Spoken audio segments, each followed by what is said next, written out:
नमस्कार। मैं चित्तनलाल टेंगर से आचार्य समाजशास्त्र राजकीय महाविद्यालय शाहपुरा जिला भिलवाड़ा। मैं आज आपको बीए पार्ट थर्ड नहीं बल्कि बीए पार्ट सेकंड के फर्स्ट प्रश्न पत्रों में जो सोशल रिसर्च के संबंध में जो सांख्यिकीय पद्धतियों के बारे में हम चर्चा कर रहे हैं। तो सांख्यिकी के जो मेथड्स हैं उसमें आज हम चौथी जो पद्धति है कंपैरेटिव मेथड, उसके बारे में चर्चा करेंगे। समाज विज्ञानों में सामाजिक घटनाओं के अध्ययन हेतु तुलनात्मक पद्धति का प्रयोग वर्तमान बहुत हुआ है। तुलनात्मक पद्धति के द्वारा एक ही समूह अथवा समाज में घटने वाली समान प्रकृति की सामाजिक घटनाओं या समस्याओं की परस्पर तुलना की जाती है और उनकी समानता व असमानता को ज्ञात किया जाता है। एक ही समाज में विभिन्न समयों में घटने वाली जो घटनाएं अथवा विभिन्न समाजों में विभिन्न स्थानों पर घटने वाली घटनाएं समान प्रकृति घटनाओं का तुलनात्मक अध्ययन जो है इस विधि के द्वारा किया जाता है। उदाहरण के लिए औद्योगिकरण है एवं नगरीकरण है, यूरोपीय परिवारों को एवं भारतीय परिवारों को किस रूप में प्रभावित किया है, उनमें कौन कौन सी नवीन प्रवृत्तियाँ उत्पन्न हुई हैं, दोनों समाजों में परिवर्तन की समानताएं और भिन्नताएं क्या है आदि सभी पक्षों को जानने के लिए हमें तुलनात्मक पद्धति का सहारा लेना होता है। इस प्रकार से यदि हम वर्तमान में जाति प्रथा में होने वाले परिवर्तनों और नवीन स्वरूपों की वैदिककालीन जाति प्रथा से तुलना करना चाहें तब भी हम इस विधि का प्रयोग करना होता है। इस प्रकार से विभिन्न समूहों, समाजों, स्थानों व समुदायों में घटने वाली सामाजिक घटनाओं का तुलनात्मक अध्ययन करना हो तो भी हम इस पद्धति का सहारा लेते हैं। अब आता है इसके use of the comparative method, अर्थात तुलनात्मक पद्धति का प्रयोग। तुलनात्मक पद्धति का जो प्रयोग है समाजशास्त्र और मानवशास्त्र में अनेक विद्वानों ने की। सामाजिक और सांस्कृतिक मानवशास्त्रियों ने सामाजिक और सांस्कृतिक विकास को जानने के लिए इसका प्रयोग किया। प्रारंभिक अगर मानवशास्त्रियों की बात करें तो इस पद्धति का जो प्रयोग किया उन्होंने Morgan, Bachofen, Teggart, Henry Maine, McLennan, Tylor, Frazer, Lowie, रोहल आदि का नाम उल्लेखनीय है।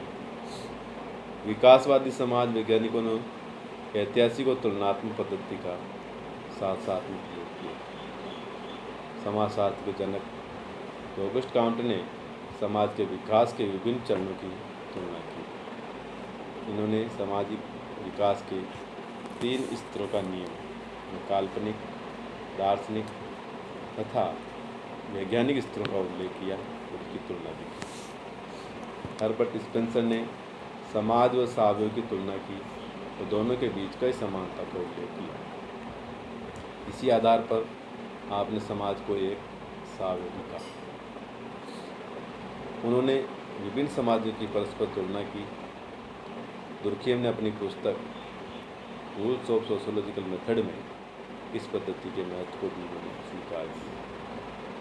उन्होंने यूरोप के विभिन्न देशों में आत्महत्या की दर और कारणों का तुलनात्मक अध्ययन किया। आत्महत्या का सामाजिक सिद्धांत जो है वो इन्होंने प्रस्तुत किया। मैक्स वेबर ने पूंजीवाद और प्रोटेस्टेंट धर्म के सहसंबंधों को दर्शाने के लिए दुनिया के 6 महान धर्मों का तुलनात्मक अध्ययन किया और बताया कि केवल प्रोटेस्टेंट धर्म में ही कुछ ऐसे आर्थिक आचार हैं जिन्होंने आधुनिक पूंजीवाद को जन्म दिया। बिस्लर ने अफ्रीका की संस्कृति को विभिन्न सांस्कृतिक क्षेत्रों में विभाजित करके सांस्कृतिक तत्वों के आधार पर उनकी तुलना की और ऐसा करके वे सांस्कृतिक विकास, प्रसार, परिवर्तन के आधारभूत कारणों को जानना चाहते थे। इसी प्रकार से फ्रेंच बोस ने, मर्डॉक ने, चार्ल्स बूथ ने, फ्रीमैन ने आदि ने इन्होंने तुलनात्मक पद्धति का प्रयोग किया। अब बात ये आती है कि आखिर तुलनात्मक पद्धति का अर्थ क्या है और उसकी डेफिनेशन क्या है। तुलनात्मक पद्धति का जो प्रयोग है हम अपने दिन प्रतिदिन के जीवन में भी करते हैं।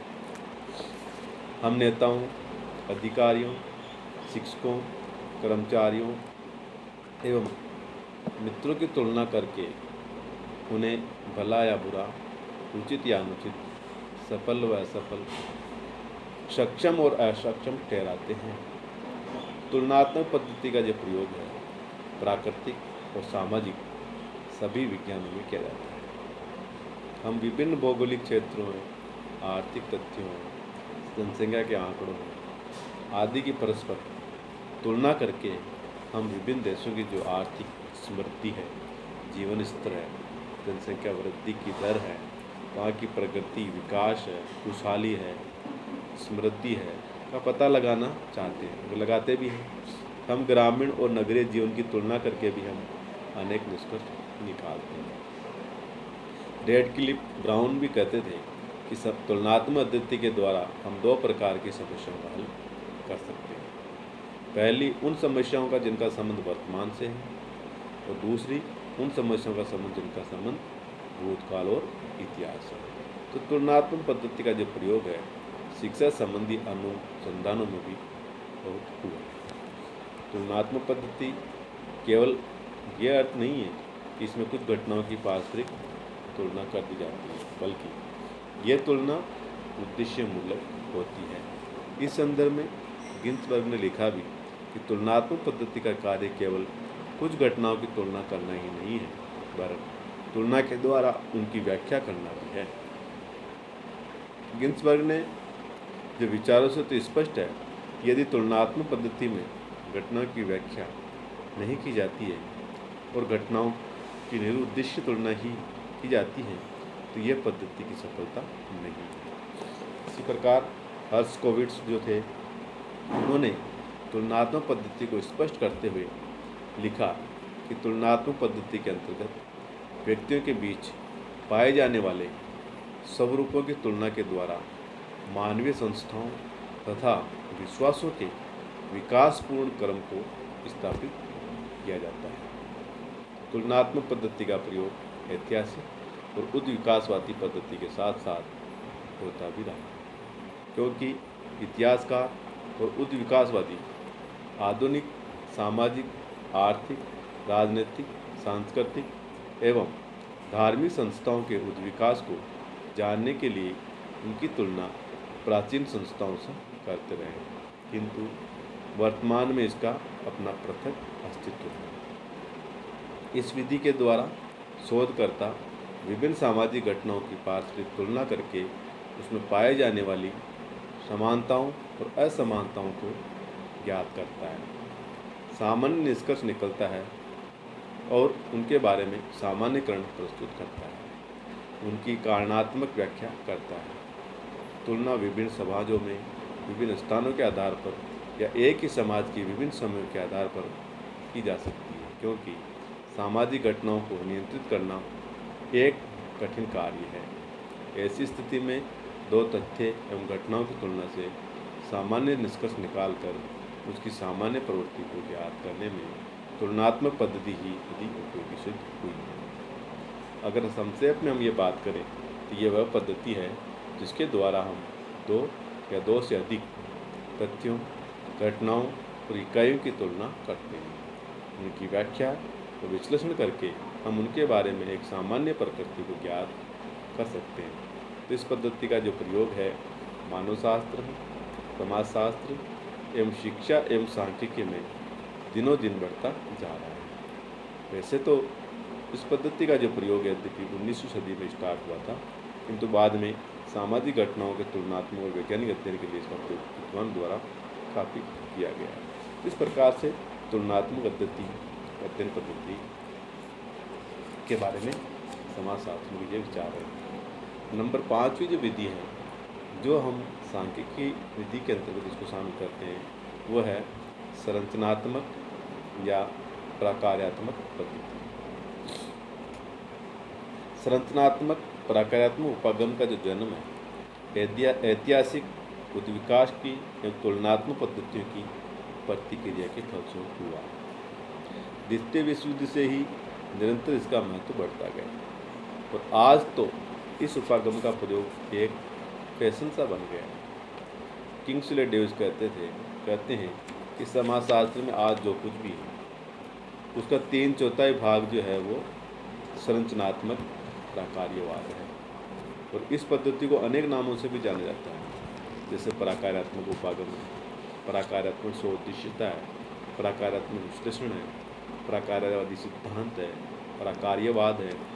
इसके प्रमुख समर्थकों में स्पेंसर है, दुर्खिम है, रेडक्लिफ ब्राउन है, मेलिनोवस्की है, मर्टन है, मैरियन जेविस है, मूर है, पार्सन्स है आदि समाज वैज्ञानिक हैं। सामाजिक मानवशास्त्र एवं समाजशास्त्र में संरचनात्मक प्राकार्यात्मक पद्धति का आयात प्राणीशास्त्र से हुआ और इसका जो श्रेय है वह हर्बर्ट स्पेंसर को है। किंतु इस पद्धति का सुचारू रूप से जो विकास वह 1906 से हुआ, जब रेडक्लिफ ब्राउन ने अंडमान द्वीपवासियों तथा 1914 में मेलिनोवस्की ने मेलेनेशिया के लोगों का अध्ययन किया। ब्राउन का जो प्राकार्यवाद उनकी रचना थी द एडमंड इंस्टलैंडर, दूसरी structure and function of primitive society, तथा मेलिनोवस्की का जो प्राकार्यवाद उनकी रचना थी Argonauts of the Western Pacific, the family of the Austrian aborigines and scientific theory of the culture, जिनमें मिला। तो संरचनात्मक प्राकार्यात्मक पद्धति को समझने के लिए हमें संरचना तथा प्राकार्य के अर्थ को जानना आवश्यक है। सामाजिक संरचना की जो अवधारणा समाजशास्त्र में एक महत्वपूर्ण अवधारणा है। इसके समझे बिना हम समाज, सामाजिक परिवर्तन, सामाजिक विघटन और सामाजिक प्राकार्य जैसे जो महत्वपूर्ण अवधारणाओं को नहीं समझ सकते। समाजशास्त्र में सामाजिक संरचना की अवधारणा का सर्वप्रथम प्रयोग हर्बर्ट स्पेंसर ने जो अपनी पुस्तक थी प्रिंसिपल्स ऑफ सोशियोलॉजी में किया। दुर्खिम ने भी अपनी पुस्तक the rules of sociological method में इसका प्रयोग किया गया। अर्थात दोनों ही विद्वानों ने सामाजिक संरचना की स्पष्ट व्याख्या नहीं की। इस अवधारणा पर विस्तृत विचार प्रकट करने के लिए Radcliffe Brown, Karl Mannheim, Nadel, Merton, Parsons, Johnson आदि प्रमुख विद्वान ने प्रयोग किया। प्राकार्यवादी समाज की जो स्थिर व्याख्या करते हैं और जानते हैं कि समाज की विभिन्न इकाइयों में प्राकार्यात्मक एकता पाई जाती है, उनमें परस्पर संघर्ष नहीं होता है। वे इकाइयाँ परस्पर मिलकर संपूर्णता को बनाए रखने में योगदान देती हैं। अतः किसी भी इकाई को समझने के लिए संपूर्णता को समझना होगा। इस पद्धति के द्वारा अध्ययन करने का जो तरीका यह है कि हम जिस समूह अथवा समाज का अध्ययन करना चाहते हैं, पहले उसकी उन इकाइयों को याद करेंगे जिनमें इसका निर्माण हुआ। इस प्रकार से समाजशास्त्री पद्धति अध्ययन करने का तरीका यह है कि जिस समूह का समाज का अध्ययन करना चाहते हैं, पहले उसकी उन इकाइयों को याद करेंगे जिससे उनका निर्माण हुआ है और फिर उन इकाइयों द्वारा उस समूह का समाज को चलाने वाले योगदान के बारे में जानकारी प्राप्त करेंगे। इसमें कई सारे विद्वान थे जिनका यह कहना था कि सामाजिक संरचना और प्राकार्य एक दूसरे से न केवल जुड़े हुए हैं बल्कि एक दूसरे के आश्रित हैं। तो कहने का तात्पर्य हमें यह ध्यान रखना है कि जिस प्रकार शरीर रूपी निर्मायक अंगों में एक प्राकारात्मक संबंध पाया जाता है, उसी के आधार पर शरीर संरचना का अस्तित्व बना रहता है। उसी प्रकार समाज की संरचना का अस्तित्व भी इस बात पर निर्भर करता है कि इसकी जो निर्मायक इकाइयों में सकारात्मक संबंध बना हुआ है। मीनिंग ये है कि समाज की संरचना एवं उसकी निर्मायक इकाइयों द्वारा संपूर्ण किए जाने वाले प्राकार्य, उनमें पाए जाने वाले प्राकार संबंध न केवल एक दूसरे पर निर्भर है बल्कि एक दूसरे से संबंधित भी है और इसी संरचना का अस्तित्व बना रहता है। तो स्पष्ट है जिस प्रकार शरीर संरचना के निर्णायक अंगों को उनके प्राकारों से अलग नहीं किया जा सकता, दोनों को एक दूसरे के संदर्भ में ही समझा जा सकता है, उसी प्रकार सामाजिक संरचना को भी उसकी विभिन्न इकाइयों और उनके प्राकारों से अलग नहीं किया जा सकता, इसे एक दूसरे के संदर्भ में ही समझा जाता है तथा संरचना प्राकारात्मक उपागम भी इंगित करता है। यानी कि संरचनात्मक प्राकारात्मक उपागम समाजों के अध्ययन की वह पद्धति है जिसमें समाज को एक शरीर के रूप में, सावयव के रूप में मानकर उनके विभिन्न अंगों और साथ ही उनके प्राकारों का विश्लेषण किया जाता है। समाज की विभिन्न इकाइयों का अलग अलग विश्लेषण करके उनके प्राकारों की व्यवस्थित व्याख्या करके ही सामाजिक जीवन की जटिल व्यवस्था को ठीक से अध्ययन किया जा सकता है। इस तरह समाज को एक संरचनात्मक व्यवस्था मान करके उसके निर्माण में योग देने वाले व्यक्तियों की परिस्थितियों एवं भूमिकाओं का तथा समूह और संस्थाओं के प्राकारों की व्याख्या, विभिन्न इकाइयों के आपसी संबंधों एवं संपूर्ण समाज के साथ उनके संबंधों को व्यवस्थित विश्लेषण करना ही संरचनात्मक प्राकारात्मक उपागम है। कुछ कमियों के बावजूद भी संरचनात्मक प्राकारात्मक पद्धति का कई दृष्टिकोण से महत्व भी है। जैसे ये ज्ञान और विधि की ऐसी नींव रखता है जिसके आधार पर हम सामाजिक व्यवहार पर नियंत्रण कर सकते हैं, ये पहला महत्व है। दूसरा, ये एक ऐसा उदाहरणात्मक ढांचा प्रदान करता है जिसके आधार पर अवलोकन एवं सामाजिक घटनाओं का विश्लेषण किया जा सकता है। तीसरा मत यह है कि यह ऐसे नियमों एवं सिद्धांतों का प्रतिपादन करता है जिसकी सहायता से सामाजिक तथ्यों को स्पष्ट किया जा सकता है। यद्यपि संरचनात्मक प्राकारात्मक विश्लेषण की अनेक आलोचनाएं की गई है, फिर भी एक सिद्धांत एवं अध्ययन उपागम के रूप में ये काफ़ी महत्वपूर्ण है। कहने का तात्पर्य है कि प्रमाणित हुआ है इस बात का कि इसने सामाजिक घटनाओं को समझने में काफ़ी महत्वपूर्ण योगदान दिया है। आज के लिए इतना ही। Thank you.